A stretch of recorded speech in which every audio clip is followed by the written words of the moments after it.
আমার রিসেন্টলি পরিচয় হয়েছে দু একটা ছেলের সাথে, তারা ভাবি খুঁজে।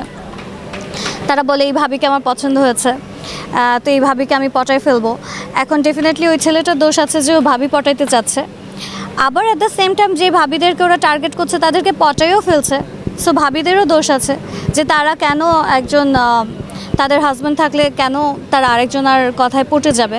সো আই থিঙ্ক দুই সাইড থেকেই দোষটা আছে, দুইজনারই দোষ। যদি এথিক্স মেনটেন করে চলে, আমি যদি চিন্তা করি যে আমি কখনো কোনো ম্যারিড ম্যানের সাথে কোনো রিলেশনে যাব না। ইনফ্যাক্ট আমি কোনো ম্যারিড ম্যানের সাথে নর্মাল ফ্রেন্ডশিপও এতটা মেনটেন করি না।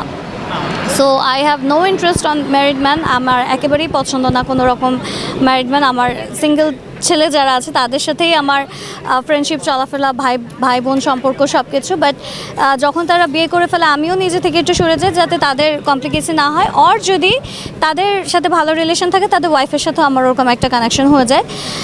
সো এইটুকু এথিক্স যদি আমার মনে হয় কোনো মেয়ে মেনটেন করে যে ছেলেটা ম্যারিড, আমি কেন একটা মেয়ে হয়ে আরেকটা মেয়ের সংসার নষ্ট করতে যাব, এতটুকু মাথায় রাখলে পরে আই থিঙ্ক প্রবলেম হয় না। আর ছেলেরা যদি একটুখানি নিজেদেরকে কন্ট্রোল করতে পারে যে হ্যাঁ, আমার বউই সেরা, আমার বউ ছাড়া আমি আর কাউকে চাই না, যত মহাসুন্দরী আসুক আমি আমার বউকেই ভালোবেসে যাব, তারা যদি নিজের ভিতরে এই কন্ট্রোলটা রাখতে পারে, তাহলে I think it's well and good. আমাদের এই প্রবলেমটা আর হবে না।